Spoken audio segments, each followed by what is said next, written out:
O João Pedro Melo está com a gente aqui porque no Senado houve uma tentativa de apaziguar o ânimo. A gente está falando de apaziguar ânimo desde o começo dos bastidores hoje, né? A gente podia apaziguar o ânimo do frio com calor, né, na abertura, depois os ânimos do governo brasileiro, governo da China. Agora o João Pedro Melo tem a apaziguação dos danos e das rusgas que existem hoje entre Anvisa e todos os órgãos ligados à Sputnik V, né, João? Houve uma tentativa aí do Senado de tentar colocar panos quentes nessa história, mas a coisa tá difícil, hein, João? Boa tarde para você.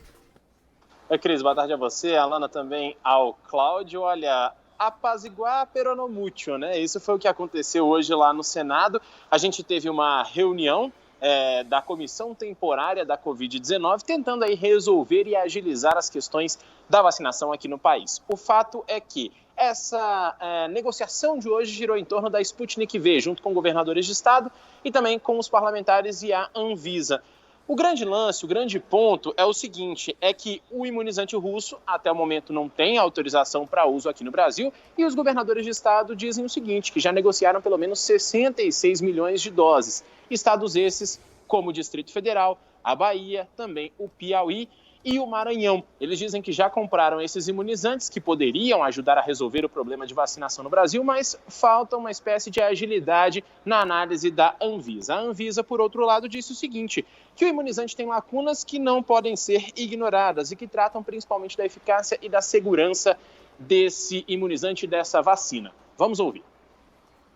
Não se restringe à questão do adenovírus replicante. São um conjunto de informações que nós não conseguimos estancar, conseguimos superar. Há muito nós abandonamos regras usuais de regulação. Para ir ao encontro desse momento, não dá para ficar, para falar num popular, um sarrafo alto de análise regulatória. Muito nós baixamos esse sarrafo.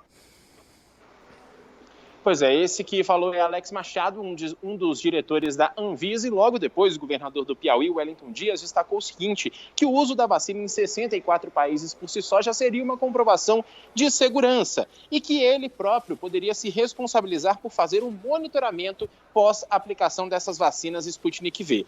Já outros parlamentares que participavam da sessão disseram o seguinte, que a pressão que está sendo feita contra a Anvisa é preocupante e que a realidade de outros países não é nem um pouco semelhante com a realidade do Brasil.